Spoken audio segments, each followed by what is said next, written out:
Hey guys, welcome back to my channel. This is Shubhra welcoming you all to our very own channel. In this video, we will study about the life process chapter, standard 10, chapter 1 from biology. Before proceeding towards the chapter, please tell me one thing. Why is Earth considered as unique planet? Why Earth is considered as unique planet? Most of the student must answer this that Earth consists water, oxygen. That's why it is consider as unique planet. लेकिन इसके अलावा भी अर्थ में कुछ specific चीज़ें हैं जिसकी वजह से इसको यूनिक प्लानट कहा जाता है. वो क्या? यहाँ पर लाइफ सस्टेन करती है. Survival of human beings, animals, plants, सब कुछ अवेलेबल है जिसकी वजह से ये यूनिक प्लानट है.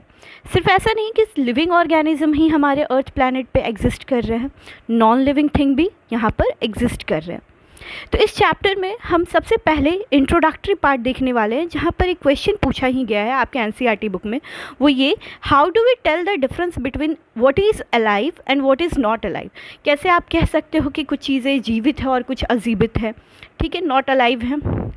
अब यहाँ पे कुछ ऑप्शंस आपको दिए गए थे, एग्जाम्पल्स के थ्रू बताया गया था कि अगर श्वसन प्रक्रिया यानी रेस्पिरेशन प्रोसेस, ब्रीदिंग प्रोसेस को हम देखें तो हम ब्रीदिंग प्रोसेस के थ्रू आइडेंटिफाई कर सकते हैं कि हाँ समथिंग दैट इज़ लिविंग और नॉट. ओके, अब जैसे एक डॉग है, ह्यूमन बीइंग है, सो रहा है. आपको बोला गया कि हाँ ये सर्टेन चीज़ें जो हैं वो सो रही हैं, लेकिन उसमें से कुछ बच्चे ऐसे भी होंगे कि नहीं, वो कहेंगे कि ये सामने वाली चीज़ें जो हैं वो डेड हैं. आप कैसे आइडेंटिफाई करोगे कि वो डेड है या नहीं? तो आप देखोगे कि वो ब्रीद कर रहा है या नहीं.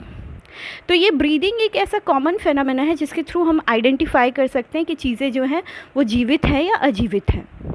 ठीक है, तो ये एक कॉमन एग्जाम्पल दिया गया था. लेकिन यहाँ पर अगर हम एनसीईआरटी बुक को फॉलो अप करें तो यहाँ पे लिखा गया है कि किस तरीके से आप डिफ्रेंशिएट कर सकते हो.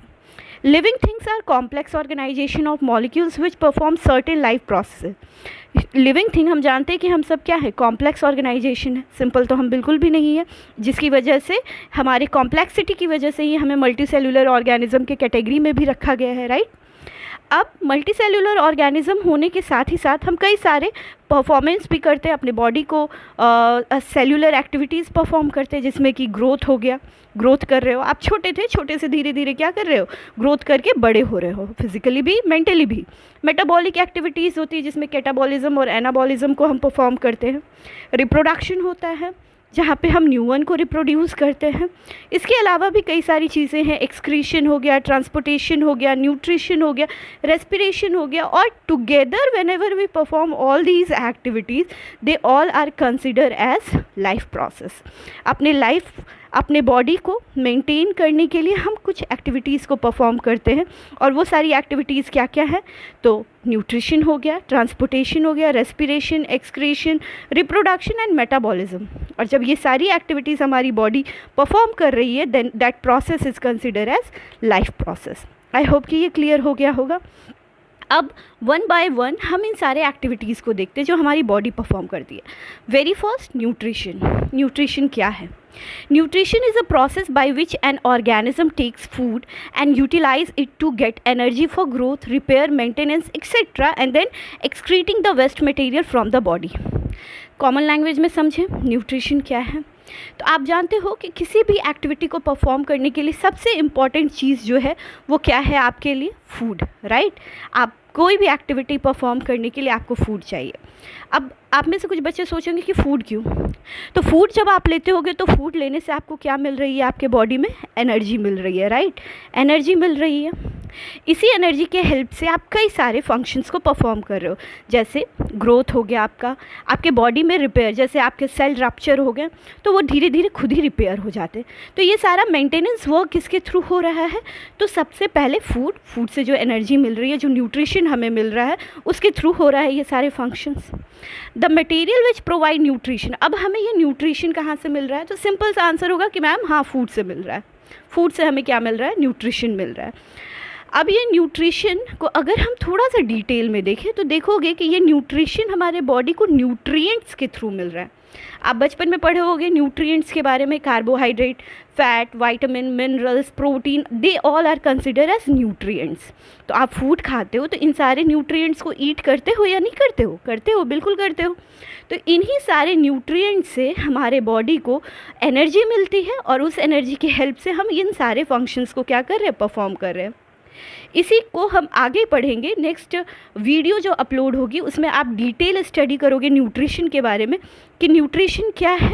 तो आपने देख लिया कि न्यूट्रिशन एक प्रकार से हमें फूड जो एनर्जी प्रोवाइड करती है, और ये फूड को हमारे बॉडी में जो एनर्जी रिक्वायरमेंट नीडेड हो रही है किसके थ्रू हो रही है? तो न्यूट्रिएंट्स के थ्रू वो फुलफिल की जा रही है।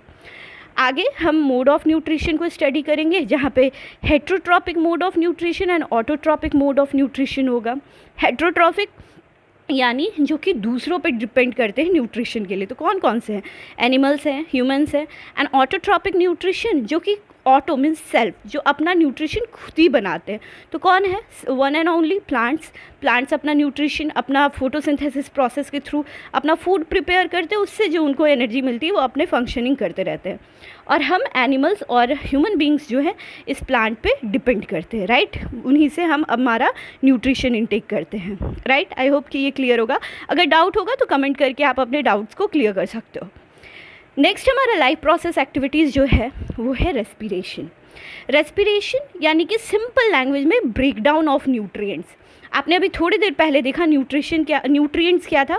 कार्बोहाइड्रेट था, ओके। कार्बोहाइड्रेट हो गया आपका, फैट हो गया आपका, विटामिन हो गया आपका, ओके, मिनरल्स हो गया आपका, प्रोटीन हो गया आपका। इन सबको हम न्यूट्रिएंट्स के कैटेगरी में रखेंगे, जिसको हम कंपोनेंट ऑफ फूड्स भी कहते हैं। तब जब आप ये फूड इनटेक कर रहे हो तो यहाँ पे ऑक्सीजन भी आपके बॉडी में प्रेजेंट होती है, और जब ऑक्सीजन के प्रेजेंस में इन न्यूट्रिएंट्स का ब्रेकडाउन होता है तो हम उस प्रोसेस को क्या कहते हैं? रेस्पिरेशन बोलते हैं। और जब इन फूड का ब्रेकडाउन होता है तो हमें बदले में क्या मिलती है? एनर्जी मिलती है डिफरेंट फंक्शंस को परफॉर्म करने के लिए। अब यहाँ पे एक फार्मूला है जहाँ पे आपको ग्लूकोज, जिसको एज अ फूड आप कंसिडर कर सकते हो, ठीक है, और ऑक्सीजन के प्रेजेंस में इस फूड का ब्रेकडाउन हो गया। कैसे ब्रेकडाउन हुआ? तो कार्बन डाइऑक्साइड के फॉर्म में, वाटर के फॉर्म में, और कुछ अमाउंट ऑफ एनर्जी रिलीज़ हुई, जिसको हम 36 ATP भी बोल सकते हैं, एडिनोसिन ट्राइफॉस्फेट, ठीक है। 36 ATP amount of energy release हुआ। अब इसी एनर्जी की हेल्प से हम डिफरेंट एक्टिविटीज़ परफॉर्म कर रहे हैं। कार्बन डाइऑक्साइड क्या है? वेस्ट प्रोडक्ट है जो हमारे बॉडी से डिस्चार्ज हो जाते हैं, और बदले में वाटर भी रिलीज़ हो रही है। आप कैसे पता करोगे कि आपके बॉडी से कार्बन डाइऑक्साइड और वाटर रिलीज़ हुआ है ड्यूरिंग सेल्यूलर रेस्पिरेशन? तो आप एक मिरर के पास जाओ, खड़े हो जाओ, ठीक है। आप यहाँ खड़े होकर के ब्रीथ करो, ठीक है। ब्रीथ करोगे तो आप नोटिस करोगे कि यहाँ पे कुछ वेपर जैसा बना है, राइट, जहाँ पे हम कुछ अपने नाम को लिखते हैं कभी, ठीक है, ड्राइंग करते हैं, तो आप देखोगे वो वेपर बनते हैं, तभी तो आप ये सारी चीज़ें परफॉर्म कर पा रहे हो। तो जब आप कार्बन डाइऑक्साइड गैस को रिलीज़ कर रहे हो तभी तो वो few amount of water vapour निकला है, वाटर निकला है, और जिस वाटर पे आप क्या कर रहे हो? ड्रॉ कर रहे हो। तो आप ये प्रैक्टिकल कर सकते हो, ठीक है। रेस्पिरेशन आई होप क्लियर होगा, लाइफ प्रोसेस का एक पार्ट है। ठीक वैसे ही जैसे कि हमने रेस्पिरेशन और न्यूट्रिशन देखा है, लाइफ प्रोसेस का हमारा नेक्स्ट पार्ट जो होने वाला है वो है ट्रांसपोर्टेशन।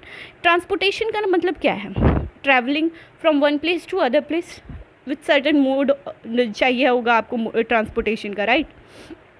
अब आप पहले इसको ये समझो कि ऑर्गेनिज्म कितने टाइप के होते हैं सेल्यूलर बेसिस पे। तो 2 टाइप के ऑर्गेनिज्म होते हैं, आपको पता होगा, जिसको हम यूनिसेल्यूलर, राइट, और मल्टीसेल्यूलर बोलते हैं। यूनिसेल्यूलर और मल्टीसेल्यूलर, याद रखना 2 तरह के ऑर्गेनिज्म हैं। तो unicellular are always made up of single cell, ठीक है। तो सिंगल सेल ऑर्गेनिज्म, जिसको हम यूनिसेल्यूलर भी कह रहे हैं, are made up of only 1 cell, एक ही सेल का बना है। तो क्या अगर ये एक सेल का बना है तो ये डिफरेंट एक्टिविटीज़ नहीं परफॉर्म कर सकता? ये रेस्पिरेशन नहीं कर सकता, एक्सक्रीशन नहीं कर सकता, रिप्रोडक्शन नहीं कर सकता? कर सकता है। एक सेल के हेल्प से ही ये सारे एक्टिविटीज़ को परफॉर्म करता है।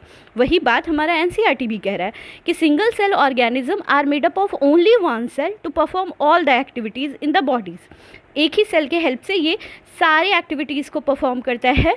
कोई भी स्पेसिफिक ऑर्गन इनका नहीं होता है किसी पर्टिकुलर फंक्शन को परफॉर्म करने के लिए। एक ही सेल के हेल्प से ये सारे एक्टिविटीज़ को परफॉर्म करते हैं, जिस तरीके से multi cellular organism multiple organ के हेल्प से अपने एक्टिविटीज़ को परफॉर्म कर रहे हैं। अगर हम मल्टी सेलुलर ऑर्गेनिज्म की बात करें तो मल्टीपल सेल से बने होते हैं, आपको पता है। इनके पास स्पेसिफिक ऑर्गन है, स्पेसिफिक टिश्यू है, आप अलग अलग फंक्शन को परफॉर्म करने के लिए, ट्रांसपोर्टेशन करने के लिए, transportation from one part of the body to another part of the body. अगर हम प्लांट देखें तो प्लांट भी मल्टी सेलुलर है। प्लांट में किन चीज़ों का ट्रांसपोर्टेशन हो रहा है? तो ऑब्वियसली फूड का ट्रांसपोर्टेशन हो रहा है, और वाटर का ट्रांसपोर्टेशन हो रहा है, मिनरल का ट्रांसपोर्टेशन हो रहा है। इन्हीं चीज़ों का ट्रांसपोर्टेशन जो है प्लांट में हो रहा है। तो फूड का ट्रांसपोर्टेशन करने के लिए, जैसा आपको बताया गया, मल्टी सेलुलर है तो स्पेसिफिक टिश्यूज़ हैं, स्पेसिफिक ऑर्गन है, तो फ्लोएम जो है ये हेल्प करता है फूड ट्रांसपोर्टेशन में। वहीं पे आपको पता हो गया होगा कि जाइलम जो है वो वाटर एंड मिनरल के ट्रांसपोर्टेशन में हेल्प कर रहा है। ठीक है, एनिमल के भी बॉडी ट्रांसपोर्टेशन में हेल्प होता है। जैसे ब्लड हमारे बॉडी में ट्रांसपोर्ट हो रहा है ऑल ओवर द बॉडी। ठीक है, तो किसके किसके हेल्प से? आर्टरीज एंड वेन्स की हेल्प से। हमारे बॉडी में आर्टरीज वेन्स हैं जो ट्रांसपोर्टेशन का वर्क कर रहे हैं। ठीक है, आगे बढ़ते हैं। आगे हमारा है एक्सक्रीशन। एक्सक्रीशन का मतलब क्या है? Removal of toxic waste. हमारे बॉडी के लिए जो भी जहरीले पदार्थ है उसको हमारे बॉडी से डिस्चार्ज करना ही एक्सक्रीशन प्रोसेस कहलाता है।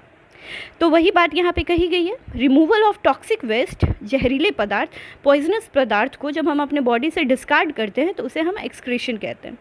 एक्सक्रीशन को परफॉर्म करने के लिए सेम वही बात कि स्पेसिफिक टिश्यूज़ हैं, ऑर्गन हैं, और जो भी ऑर्गन एक्सक्रीटरी सिस्टम को परफॉर्म करने के लिए, एक्सक्रीशन को परफॉर्म करने के लिए इन्वॉल्व हैं, उसे हम एक्सक्रीटरी सिस्टम के अंदर रखते हैं।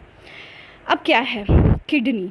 ओके, किडनी के अलावा हम यहाँ पे लंग्स ले सकते हैं, लंग्स के अलावा हम यहाँ पे स्किन भी ले सकते हैं। ठीक है, तो एक्सक्रीशन में, एक्सक्रीटरी सिस्टम में कौन कौन से ऑर्गन आ रहे हैं? तो सबसे पहले किडनी वेस्ट प्रोडक्ट को डिस्चार्ज कर रहा है हमारे बॉडी से।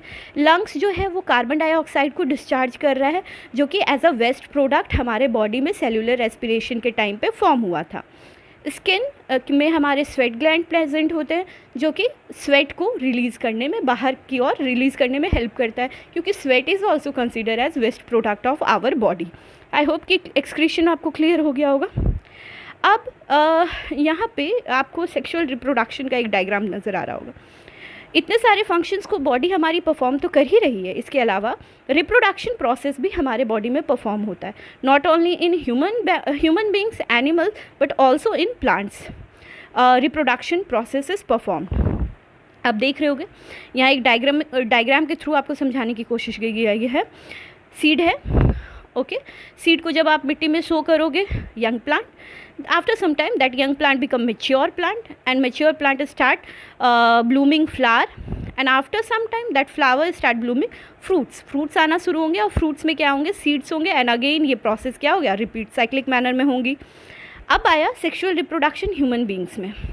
मैन है, टेस्टोस्टेरोन हार्मोन के हेल्प से स्पर्म सेक्रेशन, वुमेन है, एस्ट्रोजन हार्मोन के हेल्प से एग का secretion. When sperm and egg meat together, fertilization process occurs, and as a resultant product of fertilization new offspring is produced। तो ये new born जो है sexual reproduction का ही result है।